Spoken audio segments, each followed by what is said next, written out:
الحمدللہ رب العالمین والصلاة والسلام علی سید المرسلین اما بعد فاعوذ باللہ من الشیطان الرجیم بسم اللہ الرحمن الرحیم۔ واقعہ معراج شریف، معراج نبی صلی اللہ تعالی علیہ وآلہ وسلم۔ اللہ نے اپنے بہت سے پیغمبروں کو معراج کروائی، بہت سے کرامات معجزے عطا کیے۔ معراج سے مراد اوپر کی سیڑھی ہے، سیڑھی اونچائی کی جگہ اوپر کی طرف جانا۔ اللہ نے اپنے پیغمبروں کو بہت سی معراجیں عطا کی۔ حضرت موسیٰ علیہ السلام کو معراج عطا کی، آپ اللہ تعالیٰ سے ہم کلام ہوئے، آپ نے کوہ طور پر تجلی دیکھی، بہت ہی اعلیٰ معراج تھی آپ کی۔ حضرت ادریس علیہ السلام، آپ کی معراج کی کیا بات ہے، آپ کی خواہش کے مطابق آپ کو مارا گیا۔ آپ نے اللہ سے خواہش کی، جب حضرت ادریس علیہ السلام سے حضرت جبرائیل امین علیہ السلام نے پوچھا کہ آپ کیا چاہتے ہیں، آپ کی خواہش کیا ہے، آپ نے تمام دنیا کی سیر کی اور اس کے بعد کہا اللہ سے کہیں میں موت کا مزہ چکھنا چاہتا ہوں، مجھے موت چکھائی جائے اور پھر اس کے بعد مجھے زندہ کر دیا جائے۔ اور اسی حکم کے مطابق اللہ تعالیٰ نے آپ کو مارا اور اس کے بعد پھر سے زندہ کیا، آپ کو موت کا مزہ چکھایا۔ اور پھر اس کے بعد حضرت ادریس علیہ السلام نے کہا مجھے اب جنت کی سیر کروائی جائے۔ حضرت ادریس علیہ السلام جب جنت میں گئے، وہاں کی حوروں کو دیکھا، وہاں کی خوبصورتی کو دیکھا اور وہیں کے ہو کے رہ گئے، اور وہاں کہا اللہ اب میں یہاں سے نہیں جاؤں گا، اب میں یہیں رہوں گا۔ حضرت ادریس علیہ السلام وہ جنتی ہیں جو زندہ جنت میں گئے۔ سبحان اللہ تعالی، یہ حضرت ادریس علیہ السلام کی معراج تھی، اور جو نبی اکرم صلی اللہ تعالی علیہ وآلہ وسلم کی معراج تھی، اس معراج کی کیا ہی شان ہے، کیا ہی بات ہے جو معراج نبی اکرم صلی اللہ تعالی علیہ وآلہ وسلم نے کی ہے۔ کیا خوبصورت معراج تھی وہ۔ آپ نے اللہ کو یاد کیا تو اللہ نے آپ کو معراج شریف عطا کی۔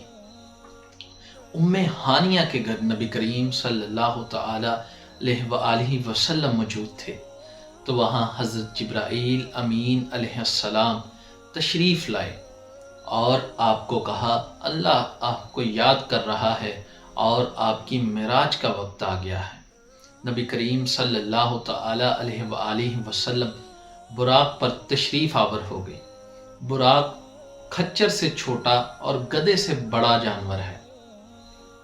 جب آپ نبی کریم صلی اللہ تعالی علیہ وآلہ وسلم براق پر سوار ہوئے، وہ براق مستی کرنے لگ گیا۔ حضرت جبرائیل امین علیہ السلام نے براق سے کہا کیا تجھے معلوم ہے تیرے اوپر اس وقت کون سی ہستی سوار ہے؟ وہ براق اس وقت سارا سر جھکا دیا اس نے اور خاموشی سے چل پڑا۔ بیت المقدس کی طرف آپ گئے، وہاں پر نبی اکرم صلی اللہ تعالی علیہ وآلہ وسلم نے 2 نفل نماز ادا کی۔ اس سے مروی ہے کہ اس رات کو نبی کریم صلی اللہ تعالی علیہ وآلہ وسلم نے نفل ادا کیے، تو نبی کریم صلی اللہ تعالی علیہ وآلہ وسلم کی سنت کو زندہ رکھتے ہوئے آپ اس رات میں نفل نماز پڑھ سکتے ہیں۔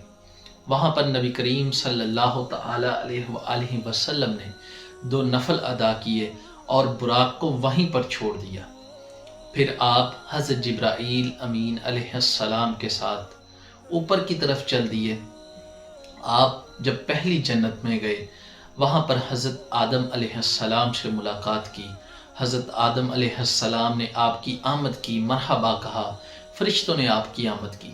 دوسرے آسمان پر حضرت عیسیٰ اور حضرت یحییٰ علیہ السلام نے آپ کی آمد کی، استقبال کیا۔ تیسرے آسمان پر حضرت یوسف علیہ السلام نے آپ کا استقبال کیا۔ چوتھے آسمان پر حضرت ادریس علیہ السلام نے آپ کا استقبال کیا۔ پانچویں آسمان پر حضرت ہارون علیہ السلام تھے، انہوں نے آپ کا استقبال کیا۔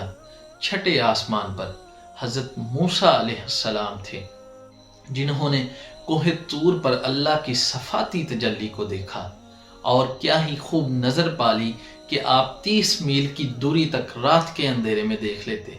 وہاں پر نبی کریم صلی اللہ تعالی علیہ وآلہ وسلم سے ملاقات کی، اور ساتویں آسمان پر حضرت ابراہیم علیہ السلام سے ملاقات کی۔ جب آپ حضرت ابراہیم علیہ السلام سے ملاقات کو پہنچے تو حضرت ابراہیم علیہ السلام بیٹھے ہوئے تھے۔ جب آپ قریب جا پہنچے، حضرت ابراہیم علیہ السلام تب کھڑے ہوئے اور کہنے لگے میرا بیٹا آ گیا۔ تو نبی اکرم صلی اللہ تعالی علیہ وآلہ وسلم کو حضرت جبرائیل امین علیہ السلام نے بتایا یہ آپ کے دادا حضرت ابراہیم علیہ السلام ہیں۔ تو نبی اکرم صلی اللہ تعالی علیہ وآلہ وسلم ان کے گلے لگے اور جھک کر ملاقات کی۔ پہلے آسمانوں پر حضرت آدم علیہ السلام نے کہا ہمارے نبی آ گئے، ہمارے بھائی آ گئے، حضرت یحییٰ، حضرت عیسیٰ، حضرت موسیٰ علیہ السلام، حضرت ادریس علیہ السلام، حضرت یوسف علیہ السلام، آپ سب نے کہا ہمارے نبی آ گئے، ہمارے بھائی آ گئے۔ حضرت ابراہیم علیہ السلام نے کہا ہمارے بیٹے آ گئے۔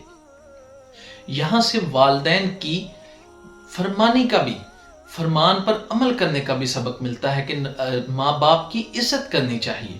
اس چیز کا بھی سبق ملتا ہے کہ احترام کرنا چاہیے ماں باپ کا، کیونکہ حضرت ابراہیم علیہ السلام آپ فرما رہے ہیں کہ ہمارے بیٹے آ گئے، مطلب کیا ہی اونچی شان ہے۔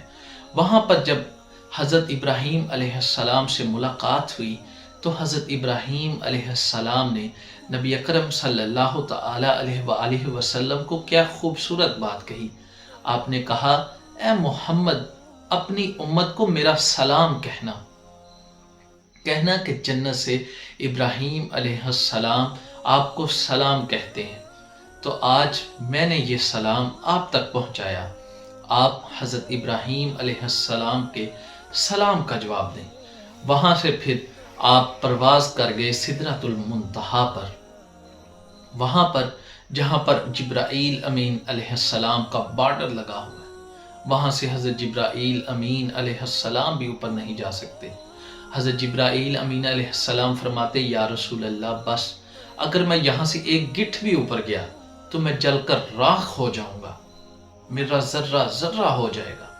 اور آپ نے بیت المقدس سے سفر شروع کر کے 7ویں آسمان اور سدرۃ المنتہا تک آپ حضرت جبرائیل امین علیہ السلام کے نہ تو کندھوں پر سوار تھے نہ پروں پر سوار تھے، آپ الگ جا رہے تھے، حضرت جبرائیل امین علیہ السلام لگ جا رہے تھے۔ وہاں سے پھر اللہ نے عرش سے ایک کرسی بھیجی، نبی کریم صلی اللہ تعالی علیہ وآلہ وسلم اس پر سوار ہوئے اور سدرۃ المنتہا سے بھی اوپر جا پہنچے۔ سارے نور کے پردے ہٹا دیے گئے، اللہ نے اپنے نبی اکرم صلی اللہ تعالی علیہ وآلہ وسلم سے ڈائریکٹ ملاقات کر لی۔ وہ آنکھیں اللہ نے آپ کو عطا کی جنہوں نے آپ کا دیدار کیا۔ نبی اکرم صلی اللہ تعالی علیہ وآلہ وسلم نے اللہ سے ڈائریکٹ ملاقات کی اور ہم کلام ہو گئے۔ اللہ تعالیٰ نے نبی اکرم صلی اللہ تعالی علیہ وآلہ وسلم کا ہاتھ پکڑا اور اپنے تک لے آئے۔ سبحان اللہ، اگر ہم بھی نبی کریم صلی اللہ تعالی علیہ وآلہ وسلم کے ہاتھ میں اپنا ہاتھ دے دیں گے تو ہمارا بھی ہاتھ اللہ تک جا پہنچے گا، کیونکہ اسی کی پیروی، یہی زندگی کا مقصد ہے۔ اگر آپ گریٹسٹ مین بننا چاہتے ہیں، آپ ایک اچھے آدمی، کامیاب، مشہور آدمی بننا چاہتے ہیں، تو شہرت یہی ہے کہ آپ کا ہاتھ نبی اکرم صلی اللہ تعالی علیہ وآلہ وسلم میں ہو۔ ضروری نہیں آپ UK کے پرائم منسٹر ہوں، پاکستان کے پرائم منسٹر ہوں، امریکہ کے پرائم منسٹر ہوں، یہ چیزیں فانی ہیں اور فانی رہ جائیں گی۔ جو ہاتھ نبی اکرم صلی اللہ تعالی علیہ وآلہ وسلم تک ہوگا وہی ہاتھ قیامت کے دن بلند ہوگا، کیونکہ وہ ہاتھ اللہ کے ہاتھ میں ہے۔ اللہ اس ہاتھ کو بلند کر دے گا، جیسا کہ اللہ تعالیٰ نے نبی اکرم صلی اللہ تعالی علیہ وآلہ وسلم کے ذکر کو بلند کر رکھا ہے۔ وما ارسلناک الا رحمۃ للعالمین، آپ کو تمام جہانوں کے لیے رحمت بنا کر بھیجا گیا۔ آپ کی کیا ہی خوبصورت فضیلت ہے۔ اور روایت میں آتا ہے اللہ تعالیٰ نے نبی اکرم صلی اللہ تعالی علیہ وآلہ وسلم کے ساتھ 90,000 کلام کیا، 90,000 کلام کیا۔ اور جب اللہ تعالیٰ نے نبی اکرم صلی اللہ تعالی علیہ وآلہ وسلم کو سلام بھیجا، کہا السلام علیکہ ایہا النبی ورحمۃ اللہ وبرکاتہ، تو اللہ کے نبی نے آگے سے پتہ کیا کہا؟ السلام علیکہ ایہا النبی ورحمۃ اللہ وبرکاتہ، السلام علینا وعلی عباد اللہ الصالحین۔ اللہ نے سلام بھیجا نبی پر، اور نبی نے اپنی امت کو بھی ساتھ جوڑ دیا کہ میری امت کے نیک بندوں پر بھی سلام ہو، لہذا نیک ہو جاؤ، تم پر اللہ کا سلام ہو جائے گا، گناہوں کو چھوڑ دو۔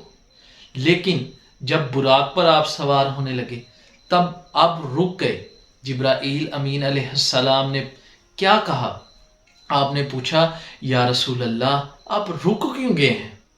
نبی اکرم صلی اللہ تعالی علیہ وآلہ وسلم فرماتے ہیں جبرائیل مجھے اس موقع پر میری امت یاد آ گئی۔ جبرائیل امین علیہ السلام اس موقع پر فرماتے ہیں اللہ آپ کو رسوا نہیں کرے گا۔ اللہ آپ سے کہتا ہے میں آپ کو رسوا نہیں کروں گا آپ کی امت کے معاملے میں۔ یہاں سے لے کے بیت المقدس تک آپ بیت المقدس میں گئے، آپ نے کہا رب حب لی امتی، یا اللہ میری امت۔ آپ پہلے آسمان، دوسرے آسمان پر، حتیٰ کہ سدرۃ المنتہا، اس سے آگے اللہ کے پاس چلے گئے، اور اللہ کے ساتھ جاتے بھی ہم کلام ہوتے ہوئے بھی آپ نے یہی بات کی، اپنی امت کو نہ بھولے۔ حضرت ابراہیم علیہ السلام جب آپ کی معراج کروائی گئی، آپ کو دنیا کی سیر کروائی گئی، تو آپ نے جن جن گناہ گاروں کو دیکھا آپ نے 4-5 ہلاکتیں کروائی کہ یا اللہ تو اتنا مہربان ہے اور یہ تیرا گناہ گار بندہ، اس کو ہلاک کر دے، اس کو غرق کر دے۔ اس کو غرق کر دیا جاتا۔ پھر اللہ تعالیٰ نے حضرت ابراہیم علیہ السلام کو کہا آپ ان کو غرق نہ کروائیں، میرے بندوں کے ساتھ معاملہ ہے، میں قیامت کے دن چاہے ان کو سزا دے دوں چاہے ان کو بخش دوں۔ تو نبی کریم صلی اللہ تعالی علیہ وآلہ وسلم آپ شفاعت لے کے آئے، آپ رحمت لے کے آئے۔ آپ اس رات بھی اللہ سے کہہ رہے ہیں رب حب لی امتی، اللہ تعالیٰ سے آپ نے کہا یا اللہ میری امت کو بخش دے۔ تو اللہ تعالیٰ فرماتا ہے کہ ہم نے تمہارے 70,000 امتی کو بے حساب بخش دیا۔ نبی اکرم صلی اللہ تعالی علیہ وآلہ وسلم اللہ سے فرماتے ہیں یا اللہ یہ کم ہے، یہ تعداد کم ہے۔ اللہ کی ذات فرماتی ہے ہم نے تمہارے آدھے امتیوں کو بخش دیا۔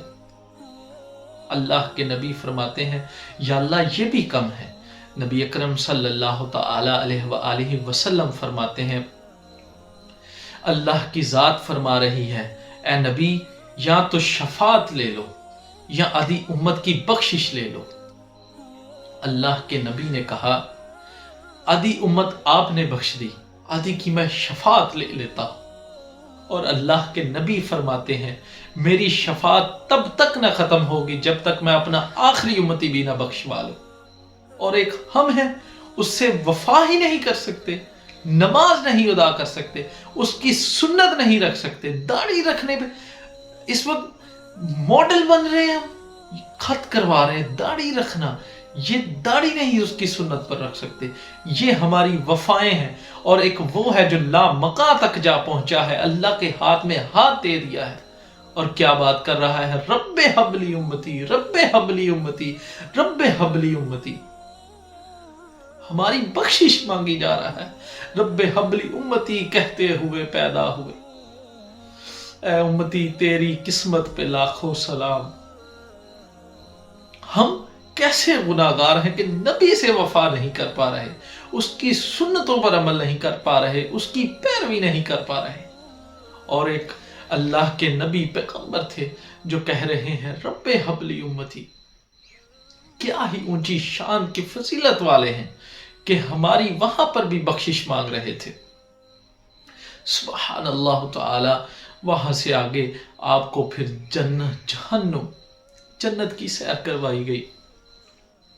اور پھر آپ کی واپسی کا سفر شروع ہوا۔ 90,000 کلام اللہ کے ساتھ کیا، جس میں سے 30,000 کلام اللہ تعالیٰ کے لوگوں کو بتا دیا گیا، اور 30,000 کلام اللہ نے کہا خاص لوگوں کو بتائیے گا، اور 30,000 کلام کو چھپا لیا گیا، وہ کسی کو نہیں پتا۔ علماء اس کے بارے میں لکھتے ہیں، ہو سکتا ہے وہ بھی اس بات پر ہی مبنی ہو کہ اللہ نبی کریم صلی اللہ تعالی علیہ وآلہ وسلم اللہ سے اپنی امت کی بخشش کی باتیں کر رہے ہوں۔ اللہ تعالیٰ نے نبی کریم صلی اللہ تعالی علیہ وآلہ وسلم کو جب واپس بھیجا تو اس وقت سارا کچھ ٹھہر گیا تھا جب نبی اکرم صلی اللہ تعالی علیہ وآلہ وسلم نے معراج کا سفر شروع کیا۔ ہر چیز وہیں تھم گئی تھی۔ نبی اکرم صلی اللہ تعالی علیہ وآلہ وسلم جس بستر سے گئے تھے وہ بستر ابھی تک گرم تھا۔ یہاں پر کچھ علماء لکھتے ہیں کہ دنیا نبی اکرم صلی اللہ تعالی علیہ وآلہ وسلم کے لیے بنائی گئی، تو جب ان کو اس دنیا سے آپ چلے گئے، آپ تشریف لے گئے، تو ہر چیز کو تھام لیا گیا۔ درختوں کا سائز جتنا تھا اتنا ہی رہا۔ ایک اتنا طویل سفر، 90,000 کلام کرنا آسان بات ہے۔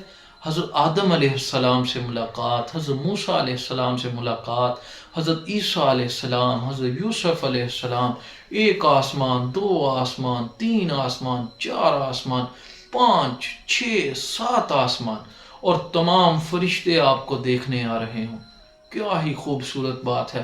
اور طویل سفر، سدرۃ المنتہا، اس سے آگے لامکاں تک آپ جا پہنچے، اللہ سے ملاقات، پھر 90,000 کلام اللہ نے آپ کے ساتھ کیا، تمام نوری پردوں کو ہٹا دیا، اور یہ ایک چھوٹے سے وقت میں تو طے ہونے والی بات نہیں۔